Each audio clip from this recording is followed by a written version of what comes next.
if we are in this career or any career and you're not willing to do what it takes to create your success or get what you want, it might be that there's a misalignment with like your joy, your purpose, or whatever excites you. The future of dentistry belongs to the innovators. Welcome to Innovation in Dentistry. I'm your host, Sean Zayas, and I believe that the future of dentistry is going to be unbelievably great over the next decade and 2 decades. But the question isn't that. The question is, are you going to be part of what makes dentistry great?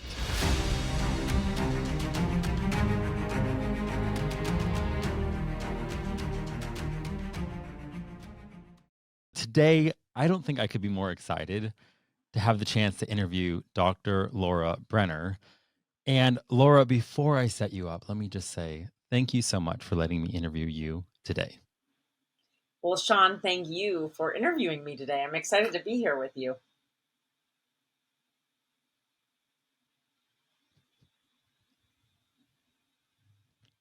So it totally froze. Did you hear my introduction? All I heard you say was that you're excited. Like, let me start with an introduction. I'm excited to be here with you today. And then you paused. And so maybe I thought you paused. So I thought my turn to jump in and say thanks for having me. Did you get that? I didn't hear you because it just, Okay. yeah. So I'm like, since it's in the very beginning, I'll just start over. We don't have to stop recording. We'll just keep going. Yeah. Perfect. Okay. We'll do it again. Exactly the same. Okay, so today I could not be more excited to have the opportunity to interview Dr. Laura Brenner. But before I set you up, Laura, let me just say thank you so much for letting me interview you today. Oh, Sean, thank you so much for having me. I'm really excited to be here. Okay, so I'm excited because, first of all, I've heard so much about you, and we've been in a lot of the same places, in the same circles, but I don't actually think I've really had the pleasure of getting to know you. So it's exciting for me when I know that someone is great, but I don't know a lot about them because it's a much better interview. So, um, Laura, like you mentioned, innovation in dentistry. There's a lot to that. You know, there's the clinical side of things. There's the technological innovations. But for this podcast, what I'm really fascinated in is what mindsets and what belief sets get someone to be like, hey, why can't I step up and lead? Why can't I be the one that pioneers positive change? And from the little bit of what I've understood about your story, you are a dentist, but I don't think you're practicing dentistry at the moment. So can you tell me how you got into dentistry and what you're up to now? That is correct. I am a dentist. I guess once a dentist, always a dentist, right?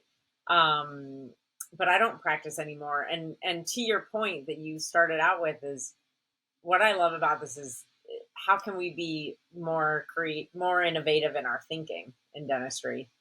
And so that's something I had to do in my career because I practiced for 10 years. I started in 2001 and I hated dentistry. It was my third year of practice that I became so burnt out that I was like, I hate this. And this was early. It was 2004. Nobody was really talking about burnout the way they are today. So I didn't know what it was. I didn't know what I was experiencing. I just knew that I was really unhappy and by the way, thought I was too young in my career to be burnt out.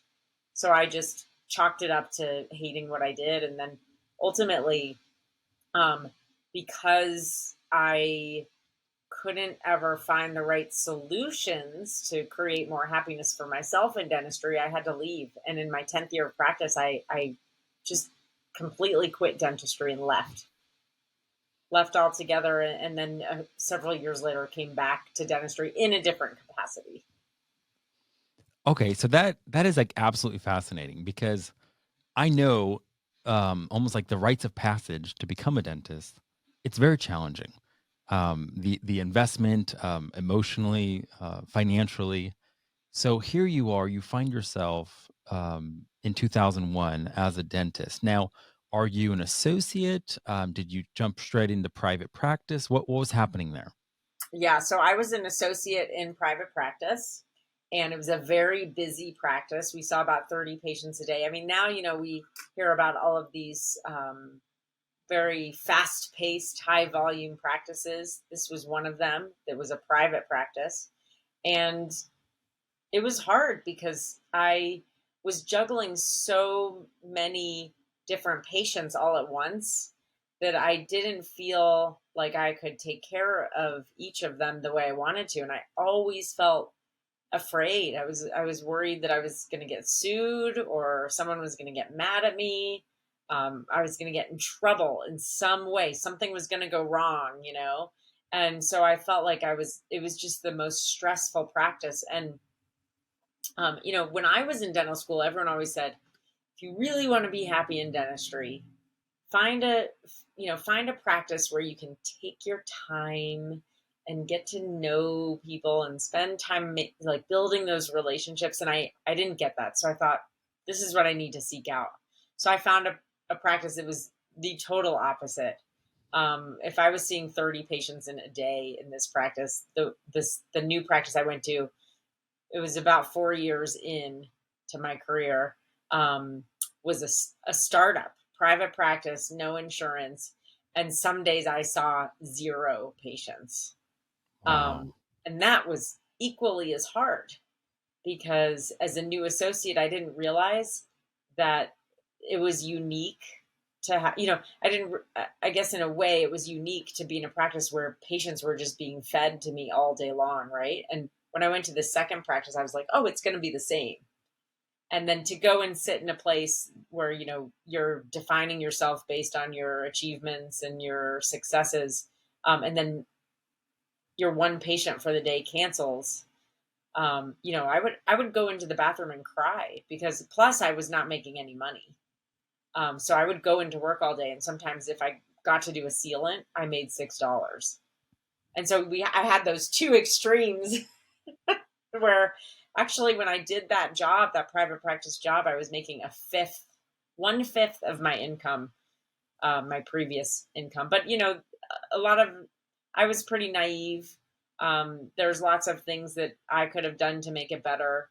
And there are a lot of things that the people I was working with could have, together could have made it better.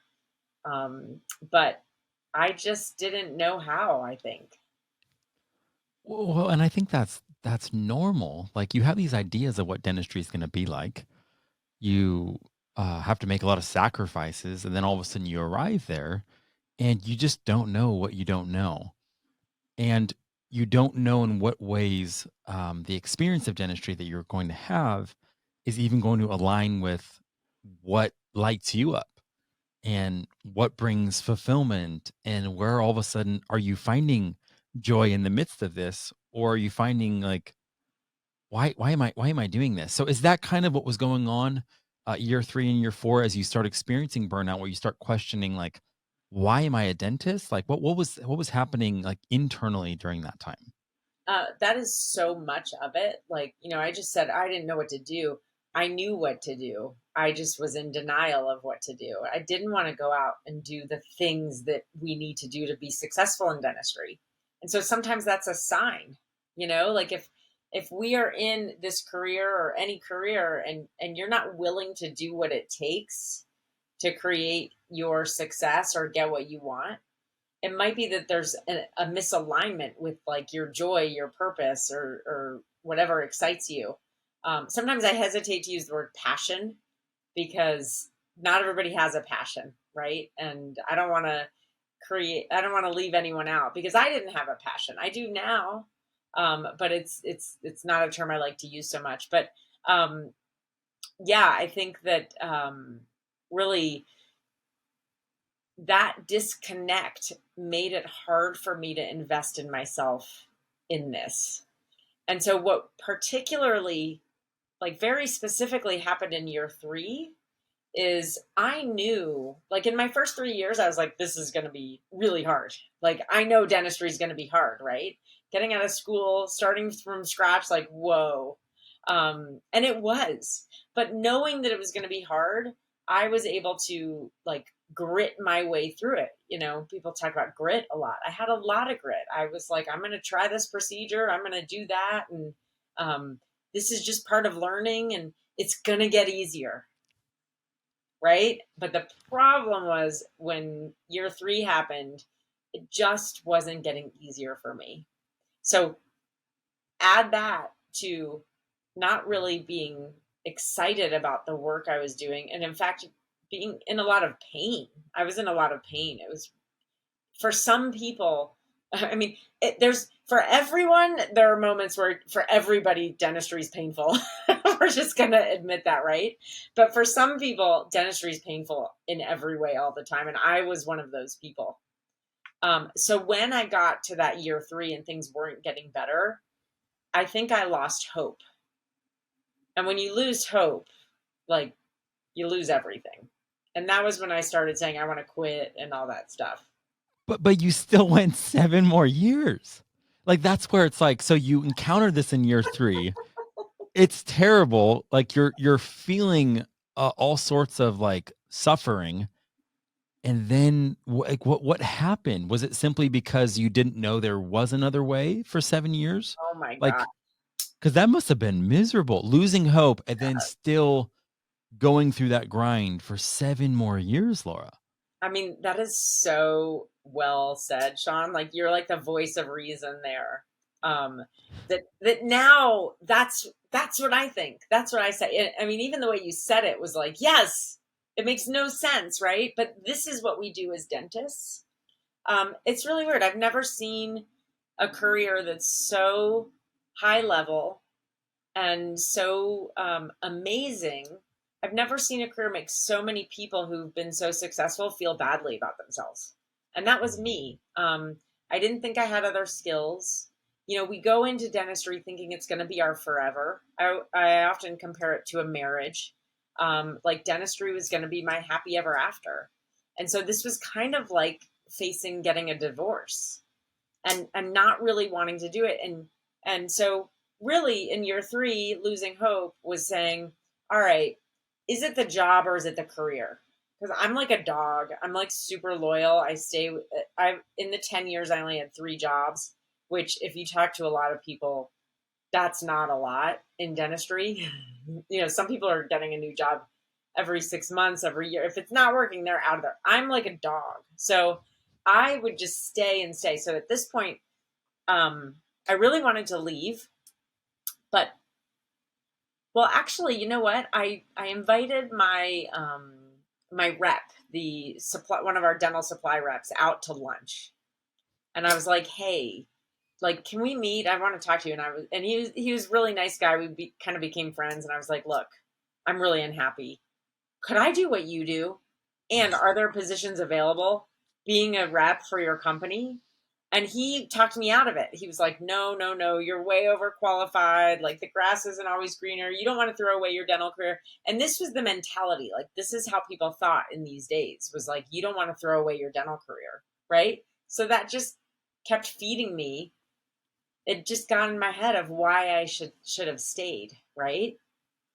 And so, yeah, so we believe that for lots of reasons we stay stuck, also thinking we have no other skills. And so when I had that discussion with him was when I said, all right, I guess I need to try another job. I owe it to myself which is true, right? I mean, if I've only had one job in dentistry and I hate it, you got to try something else. And then I did that. And then I did it again. And it didn't really change much. I did change the environments, which was good. I got to see that it was the career, not the job. But I think that's a really important question for all of us to ask if we're questioning that.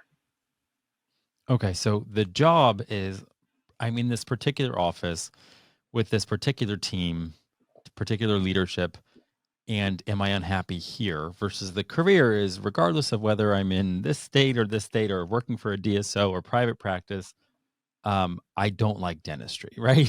Right. Exactly. Like, I um, don't like this work. And I don't like, for me, it's not necessarily the dentistry. It's actually the hardest part for me is the dynamic of the dentist patient relationship. That just Really? killed Okay. And did you identify that early on? Like, this is the challenge point? Probably because I wrote that blog post titled 10 Reasons Your Dentist Probably Hates You Too. So that was kind of representative of, I guess, how I saw everything. And look, it's not that I hate patients or hate people. And it took me probably a longer time to understand how to carefully explain that it isn't really that I hate patients. Because I loved my patients, the good ones. I hated that dynamic, and I still hate that dynamic. It's a dynamic I wouldn't ever want to go back into. So is part of it, and again, this is just me like on a whim, like is part of it the whole so the bad patient is the one that doesn't understand the care, how meticulous you are about the dentistry you're doing, and they're, I don't want to say misunderstanding, but there is some fundamental misunderstanding about the care you're providing and what they're receiving. So all of a sudden it's like, I don't know, it's like they're looking at you like you're either trying to take their money, um, do something that just makes you feel like worthless, and yet you've put so much work into this that to feel that, I mean, it's kind of almost like people that don't like sales, right? It's not that they don't like when there's agreement or there's a great client they're talking to. It's when they get cast as like that solicitor or that annoying, and it's like, look, I'm just trying to do my job. Don't make me feel like I'm some monster because I'm telling you about what I do. Um, is part of that the dynamic that was just like impossible to handle? 100%. I mean, that's so that's very astute of you to notice that without having specifically been in that. Because so for me, it's really like I love connection. Connection is my important thing, like the most important thing to me. When I connect with people, I feel great. I feel on top of the world. And in fact, to the point that I would call it my life purpose. Like my life purpose is to connect and be connection. And so, but we all define that differently. And for me, what that means, really, the best way I have connection is through meaningful conversations and really feeling like that other person and I get each other, like we're just jiving, right? And in dentistry, I think many people can feel that connection. But the way I saw dentistry and the way I see connection, dentistry actually felt the opposite of connection to me for that very reason that you were explaining. Is like my patients have one agenda and I have the opposite agenda. And it's not because I want to have the opposite agenda, it's just because that's my job. Like they don't want to. They don't want to spend their money, and sit in my chair, and I'm like having them give me their money and putting them in my chair, right? And so it never felt like this true authentic connection. In fact, it almost felt like um, they never understood me, and I mean, I did understand them because we're patients too. But you're right. I always felt on the defensive and could never feel that true. I could feel that connection with some of the patients. But for the most part, I always felt really on the defensive. I mean, the way I can understand that is also when it comes to like the whole extrovert introvert thing. You know, people that know me are like, "Oh my God, Sean, you are so extroverted." And I'm like, typically when I do a test, I'm 50-50. I'm right there. So sometimes I score introverted, sometimes I score just Mhm. extroverted. And with me, I tell people if I'm having a meaningful connection with somebody or a group of people, I literally have the energy to do that, stay up all night. Like I can continue with a meaningful conversation and meaningful connection ongoing. If I'm in a context where it's not meaningful or I'm being misunderstood or there's just not that connection, it drains the life out of me. And I don't like that at all. So I imagine if you're wired the same or in a similar way, and the whole context is like, look, you're, I don't know, dentistry, it's like, oh, I don't want to be here. You know, you're just out to make money. You know, like I don't enjoy this anyway. Like there's so many negative sides from a patient's experience of dentistry. And if you, I don't know, get cast in any of those as the caring, empathetic dentist that would really just like to have a better connection, but truth is you can't spend a lot of time with every patient. Exactly. But what's cool about it is at the same time, there are dentists that really, like, someone might thrive on connections that aren't, that are more, like shorter conversations, right? And that like small talk, that, Small talk, right? banter, Like small, yep. banter, exactly, making jokes. And some people might be able to find that connection. And I'm sure those are the dentists who love dentistry because, you know, a lot of them love dentistry. My world is very skewed because I talk to the people who aren't that happy in dentistry. But I think you're right in the sense that it's like, what is it to you? Like, what is that feeling of connection to you? And can you get that in that relationship dynamic? And for me, I never could. So I imagine you're talking to loved ones, you're talking to people that you care about during this time period and being like, hey, like this is what I'm struggling with. Maybe it's hard to put words to it, but when did that like path to liberation start where you're like, maybe I don't have to be a dentist? Like when did you give yourself permission? Hey, Laura doesn't have to be a dentist anymore. Yeah. So I came home one day crying like I always did. And my husband was like, we can't do this anymore. He gave me an ultimatum. He was like, you need to sort it out. He's like, I don't care what you do. If we need to sell our house, if we need to move, like sort it out because our marriage isn't going to survive. I mean, he was serious. I mean, it wasn't really an ultimatum, right? But he was serious. He was like, and I never thought about how annoying it would be for him to have his wife come home every day and be complaining all the time and crying and miserable, waking up at 2 a.m., not sleeping. Um, so really, that ultimatum was permission. So I wasn't giving myself permission. Needed that one person in my life who was the other person who could give me that permission to really believe in me and push me. And that was when I said, okay, like I need to begin this process and make it happen. It still took a long time from then, but you got to give yourself permission first. So I was going to say, where was that in the time period? So is that like 2 years before you exit dentistry? Is that 5 years Yeah. before? So I think that was around year 7 of 10. And Okay. in year 7, I started the process like really seriously, you know, and what I did is what I see people do all the time. It's like in year 3, I was like, oh, I hate this. I want to do something different. And I'm going to Google what are different things I could do, right? You Google and you spend 2 weeks Googling, and then you get ideas, but you're like, no, that doesn't sound good. And oh, I'd still have to deal with people for that, or I'd have to work weekends for that. No, I couldn't do that. That wouldn't be enough money. Like you make excuses for everything, right? And then suddenly dentistry settles down a little bit. And you're like, no, this is fine.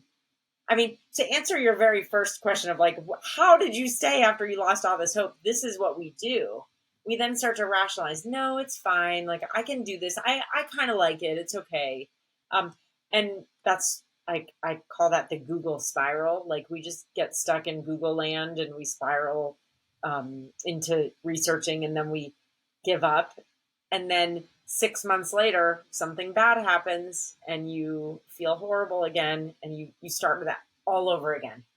But you have to start from scratch because you haven't done it, you didn't get anywhere. So you start all over again. And then this pattern can happen over and over and over. For years, it can happen to people. So, you know, finally in that year 7, I started really saying, okay, I got to commit to this. And it was a kooky, crazy process that didn't make sense, but there was no one really talking about how to do this at the time. So I was kind of making it up as I went. Yeah, I was going to say, were you, I mean, I'm trying to think about how I would feel just simply because even like being a dentist, there's something, I don't know, like really like a good pride in that. Like I'm a dentist. Like, people view me a certain way in the community and there's a certain status associated with that. And not to mention maybe the student debt that you're still paying. and you're constantly reminded of that investment and that sacrifice of all that work. So you almost feel like, I don't want to say like just trapped, because it's hard to like, and like what you're saying, it's such a specific skill set that you are like the clinical skill set doesn't transfer. Like you can't take your clinical skills and just go into another clinical setting. Do you know what I'm saying? Like it's a very special, specified knowledge that doesn't seem like it would translate. So yes, hard work ethic. Um, yes, you can learn things. If you're a dentist, you have resilience, or else you wouldn't have gone through or graduated dental school. But like, I don't know, there's a lot to let go of by embracing something new. And that's why I could see why it'd be easy to just try to make it work or settle in. But at some point, the pain of what am I missing out on, right? What could I be experiencing if I decide to take a leap? So was it gradual, or did you just take that leap? It was gradual, because of all the things you just said are absolutely dynamics. And again, like, uh, to this point about, I've never seen another career be so amazing, make people feel more badly about themselves. Is like you said, you have to have resilience. You have to have resilience. You have to have critical thinking skills. So many amazing things you have to do to be able to do the work we do as dentists. And most of the people who end up feeling the way I felt feel a total lack of confidence. And part of that is because we think we should be better. First of all, we dismiss the hard work that it is that we do. We don't even acknowledge it, and we dismiss how special it is, and we do because it's a lot of pain for us. I think it's hard to recognize it because we're in so much pain in the moment.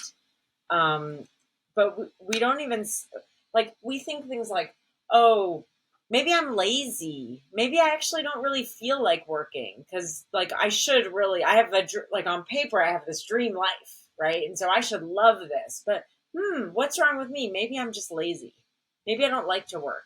So we turn it on us, but really that pain, I think a lot of times for a lot of us, that pain has to become a big fire that we need to put out in order for us to take action. I know that was for me. I always say that I needed, like my desperation was what allowed me to get out. And like, we hate to feel that way, but what a gift that desperation was to me, for me, because it allowed me to say, I need to make a change to create this better life that I want. Right. Um, and I got to a point where I was like, I think life's supposed to be more fun than this. And that fun really drove me. I was like, why? Like, why do I have to show up every day in a life that feels really awful and isn't fun? And like, why do I have to, like, is that what life's really about? Do I need to suffer my way like a martyr through this process to feel like I have this impactful, meaningful life? And I was like, no.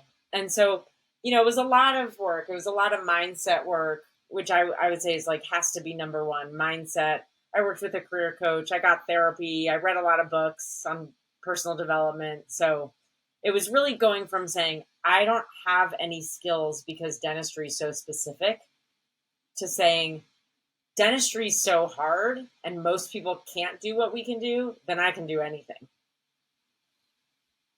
Totally. Okay, so you might have just answered the question I was going to ask. I was going to say, so from year 7 to 10, as you are stepping up, kind of stepping out, and preparing, getting ready, what mindset did you have to embrace so that you were ready to step out at Ooh, year 10? Was I it love was it the whole, I'm resilient, I can do anything, some self-confidence?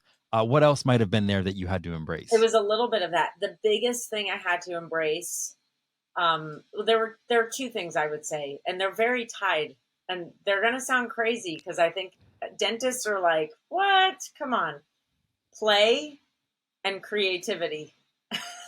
I'm not kidding. Um, you know, I had to get, so you mentioned we settle in, right? That was a great that's a great word that I really like to use a lot, because we settle into this identity. We disconnect from who we really are inside because we've gotten all this praise from the outside world who thinks we're amazing. And we settle in and we're like, this is who I am. And we stop listening to ourselves and we stop paying attention to what's important to us. And we even, a lot of us, if we aren't intentional, we lose any sense of creativity that we have.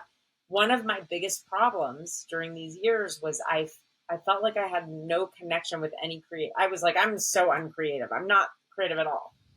Um, and that I felt I felt like I was bored and boring. Now, I mean, come on, who wants to live that way, right? Right. Bored and boring. Like that's so sad. Um, so really like reconnecting with any type of creativity. It doesn't have to be, the typical ones like playing a musical instrument or singing or painting or, it could be knitting, it could be cooking, it could be writing. When I started blogging, that opened up my world. And so when I talk about creativity, it's really maintaining that connection with yourself so you can like yourself and like what you're doing, and stimulate your creative thinking so that you can begin to see the world differently. That creative thinking. So that was one piece of it. Then the other piece of it was the play. Like I had to stop taking this and myself so seriously. Like just play with it. you know, like like okay, just like you don't have to find the perfect plan B, because every time I was searching for the perfect plan B, I went back into that. Oh no, that won't work out because of this, and this is too. I have to work on weekends, right? That's always going to keep you stuck. But when I shifted and was like, you know what? Okay, this is the other analogy I use. It's like no strings attached. It's like start dating my career again. Like we're just dating. We're going on a date. I'm just playing, no strings attached. If I like it, great. If not, great. I mean, the one of the things I did that really broke me out of my really negative, stuck energy state. You're gonna love this. I entered I like entered these like video contests where I had to create videos, like these creative videos, and they were like to become travel show hosts. What? So Oh weird. my god. Yeah, so random. It changed everything. One day, um, my husband was like, he was reading the paper, and there was this little tiny spot in our local paper that was like, there's this website. I don't remember the name of it. Paradise Hunter. There's this website, Paradise Hunter. They are doing a contest where if you submit a 1 minute video of yourself, like doing a being the Paradise Hunter and like featuring a certain vacation or trip in this 1 minute video, you'll be entered into this contest. And if you win, you get to host their travel show. And then you can, at the end, win this like $250,000 house anywhere you want. And at first I was like, there's no way I could do that. Like, I've never been on camera. I'm not creative. Like, I don't. And I started just playing and looking online at some of the submissions, and they were really not very good. And I was like, I can do something better.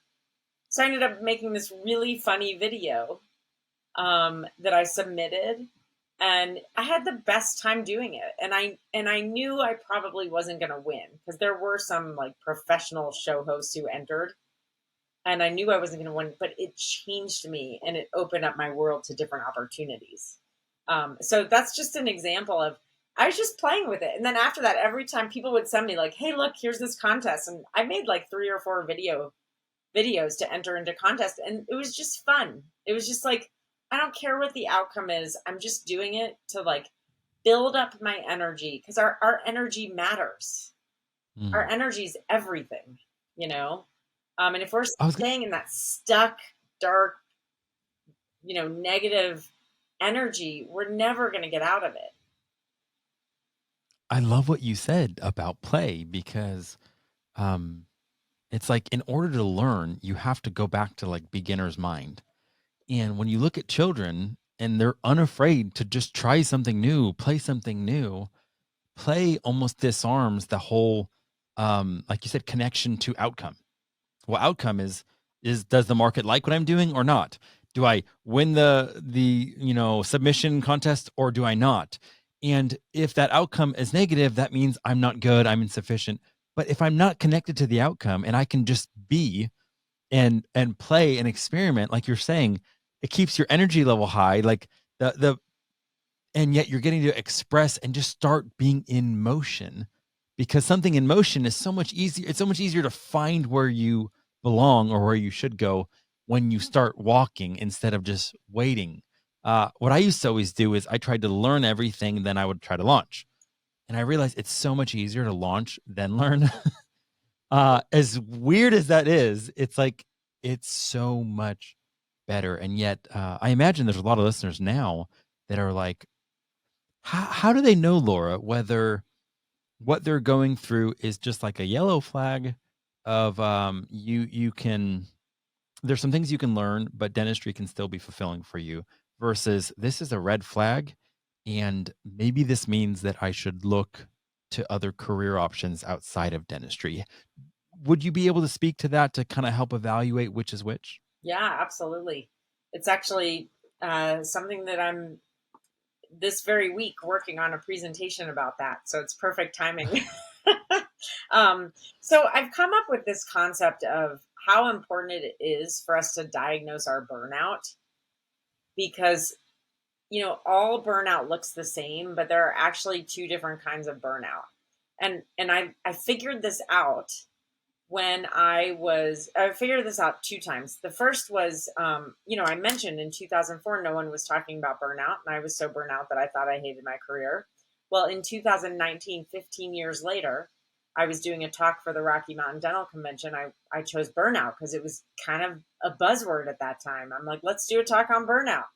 And as I was researching it, it was an eye opener, because I was like, I couldn't believe that 15 years ago, when all of the pain in dentistry started, I like look up burnout in the dictionary. That was my face.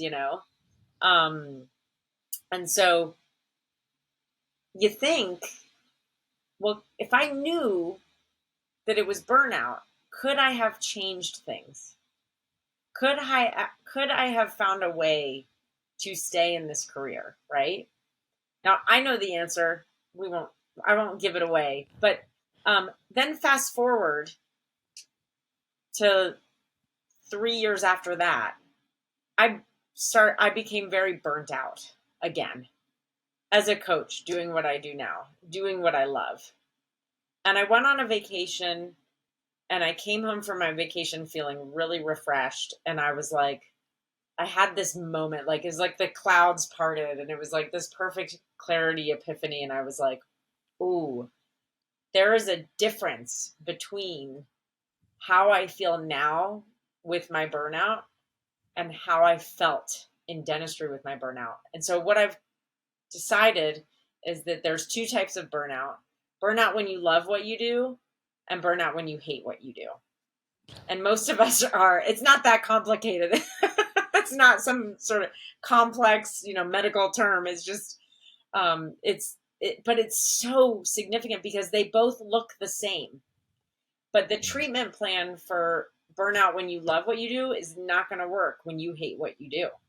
And that was me in dentistry. Like, I could have gone on as many vacations as I wanted, and instead of feeling refreshed coming home, I felt worse. Actually, not did I feel medium and the same. I felt worse because I was like, I have to go back to my life that I hate. Even though The dread must have been so high. awful. Yeah, as starting on day 2 of 7, right? Because you're like, I would spend the whole time daydreaming of having a different life. These are clues, you know what I mean? But Yep. now I love what I do, and I burn myself out so much because it's my own fault. I choose, because I'm like, I got to get this done and that, and I have fun with it, but it's too much. I need to take breaks. All the things that help with burnout when you love what you do: vacations, breaks, taking care of yourself, eating healthy, sleeping. It works. So if you are finding yourself feeling really burnt out, and you're trying all those things, you're exercising, all the things I just listed, you're getting support. Oh, and the one that we don't ever talk about is working on your mindset. Well, we're starting to talk about it more now. Your perfectionism, stuff like that, how you interpret the different events and what burdens you need to emotionally carry for everyone else in this world. Um, when you address those things and you like what they do, it works. So if you're working on yourself in that way and it's not working, and that nagging feeling keeps coming back of how burnt out and unhappy and you are, and maybe you still feel like you also don't like dentistry, then you're probably burnt out and hate what you do. Or I know people don't like the word hate. You don't like what you do. We could use that instead. Um, the cure for that is to do less of it. So either go down to 2 days a week and do something on the side to make more income, or you got to leave dentistry completely. So actually, career change is I guess it depends how we're looking at it, a treatment or a cure for burnout. It really can be. So that's my final answer, Bob. Okay, so you're out of dentistry, you get out, and how long does it take you to dial in, wow, I'm a career coach and this is what makes me come alive? Yeah. How long was that Oh, journey for that's you? cool. Yeah. And by the way, I want to be clear. I think you got this. I don't know if anyone's listening. I know I'm talking to Sean, not Bob. That was just sort of an expression. Um, so often our passion comes out of our pain. And this whole story I've just shared with you was really the most painful time in my life, up until a certain point. And so I was really, and I was very isolated, and no one was talking about it. And when I tried to open up to people, they didn't understand it. And so I saw that there was a hole in our community. I saw that something was missing. And I just got really passionate about talking about this and knew. And so, well, I mean, it really started with my blog. So I was blogging about food and travel, and using learning my creativity. And then one day I saw a blog post titled 10 Reasons I Hate the Dentist. And I was like, okay, fine. Here's 10 reasons your dentist probably hates you too, in response to her. And that changed everything, because I realized that there were like thousands, probably tens. I mean, I don't know, tens of. I mean, the post got 300,000 hits in 3 days at that point. So there were definitely lots of people who felt the same way. And so I just was like, we need to do something about this. And my experience working with a coach was really good. And for years, I was like, I'm going to go back and I'm going to become a coach, and I'm going to help other people deal with what I'm dealing with. Because there was no one, like, my coach wasn't in dentistry. She didn't get it. She was great. But like, there are things that we understand that people outside of dentistry don't often get. And I was like, this is what I'm going to do. And I'm going to actually help people career change, because it took me 7 years. Like, that's way too long. But what stopped me was my mindset, and my inner critic voice was like, oh, well, you've only quit dentistry. Oh, you're really good at quitting. So how are you going to help somebody do something? So I had to kind of prove to myself and do a couple of other things along the way and build up my confidence in different ways till I was finally able to say, like, so what? And all of the other things I did along the way were not as successful as my coaching business. Right. And so it just tells me that this is what I was meant to be doing. Right. So I didn't need to prove my success in those other things along the way, but I needed to maybe build my confidence. And so it took me 6 years to decide to go back and become a coach after leaving dentistry. Wow. And so during that time, that's when you you're building up the confidence, because I'm sure that time of struggle, it kind of obliterates your self-worth, because you kind of wonder, like, why couldn't I make it work? Like, why other people are succeeding in this? I was given this amazing opportunity to be a dentist. So many people seem like they love it. What's wrong with me? And I'm sure, yeah, building yourself back up into what was true. It's crazy. The same thing can happen, but yet we can get a completely different conclusion from that event, right? Like, we can either let it affect our narrative where it means that we're worthless and not competent, or it can mean that we were made for something completely different. And this is now an opportunity for us to take all that struggle and all that pain and sift through it and find the gold. The gold is that you went through something for 10 years, Laura, that now equips you and qualifies you to be an expert on how you can help other dentists find fulfillment in dentistry or beyond. And that is incredibly valuable. Like, incredibly valuable. Like, I love what you do. Why Lullabies? Like, where did that come Oh, from? I love that. Because I know it's such a weird name, isn't it? In the best way. I love it. So, well, Laura B is a little bit of a nickname of mine. And back in the day, when I got my first email account on AOL, that ages me, I put in Laura B, and it didn't happen. And I ended up morphing it into Lola Bees, like bumblebees, because I thought that had a cute ring to it. So when I started blogging in 2010, and I was like, I don't care what I'm going to name this, I'm just name it Lola Bees.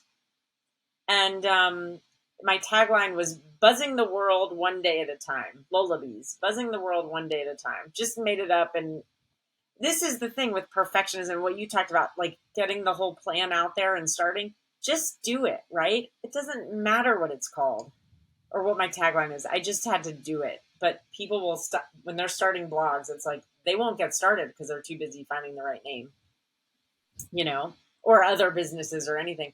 So yeah, so I had a bit of a community already started in from the Lullabies blog when I decided to turn the blog into a website for my coaching business. And so I just thought, well, I'll just name it Lullabies Career Coaching. Because again, like I'm sure there are some marketing experts out there that would say, but oh, you should do something. But that's not me. Like I don't care. If you like my to be honest, my work email is still Hotmail because like I'm sure I'm doing it wrong, but who cares? That's not what's important in life, right?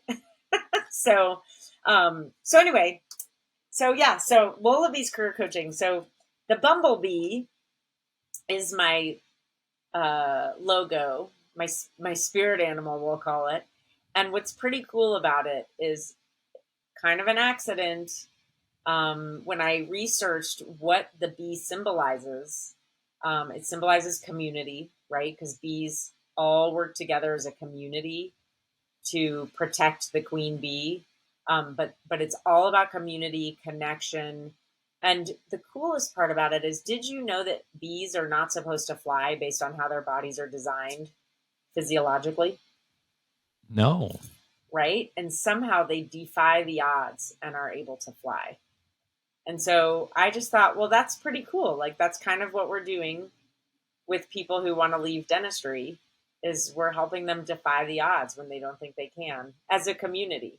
So it I don't know, it just kind of all clicks. Can I keep the I name? Do I have to rebrand myself? No, I think it's great. So just this morning, I read a passage all about what happens when a mature hive and the queen, um, something about like a new queen getting born. Have you heard about this process? No. So when a new queen is getting born, they surround it with like royal jelly. They do all these things so it can get incubated. And the second it's ready, like almost the entire hive and the old queen leave. And they leave and they have to find like a new hive and like I don't know, a few days or else they'll die. And yet they don't mind just venturing into the unknown just so that next generation can live. That new queen, that new smaller hive can stay established, and they're willing to just take that risk. So it's just so weird that even there's the parallel. Amazing, It's like, yeah, so you got it right with your name. right? Who knew? That's like the perfect branded Oh my name. god, and then what do? We make honey. We make Yes, honey out of your wow. life. Okay, so if I'm a dentist and I'm listening right now, who is like the ideal dentist that should reach out to you? That's like ideal for the type of dentist you serve. Yes. So, dentists who know they want more out of their lives and who want to create more in their careers and don't know how. It does not have to come from a place of pain, but oftentimes it does come from a. So if you're really hurting, if you're like, I hate this, I'm really unhappy in dentistry, I'm lost, I'm stuck. Um, it could be that as well. It could be people who want to figure out how to start a side gig because they just want to work a couple days a week to make that good income, but then do something fun the rest of the time. People who just want to make their lives better. Because my journey was so much about mindset and personal development, that's a lot of what I want, of what I work on. So, really, people who want to try to, um, people who are open to looking at the world in a new way so they can design their careers and then their lives on their terms and break the old rules, write new rules for yourself, and just do whatever you want. I absolutely love that. Okay, so do you know what the closing question is? Are you ready for this? You may have told me, but I don't remember. I don't know.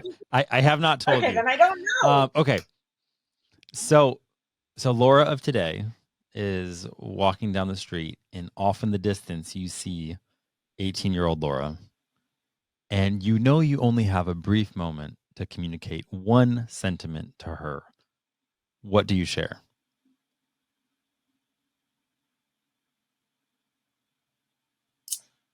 Oh my gosh, there's some really. This is a good one. I bet you get the most Do you ask this every time?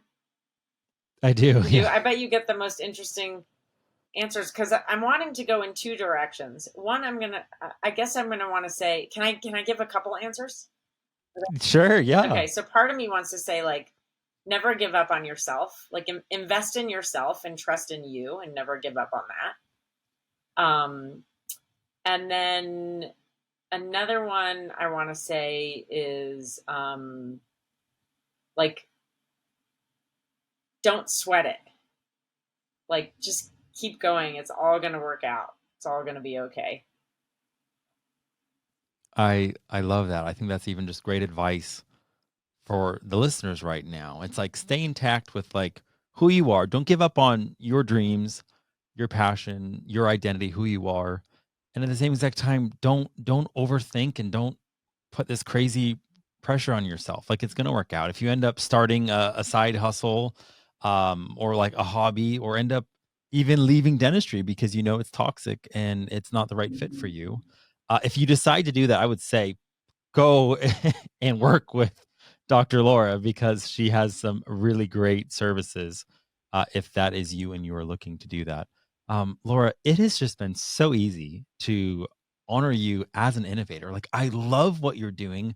Um, and I just want to thank you so much for walking the walk that you did, for going through the hardships so that you really could find that gold that can provide such liberation, freedom, and value to so many dentists.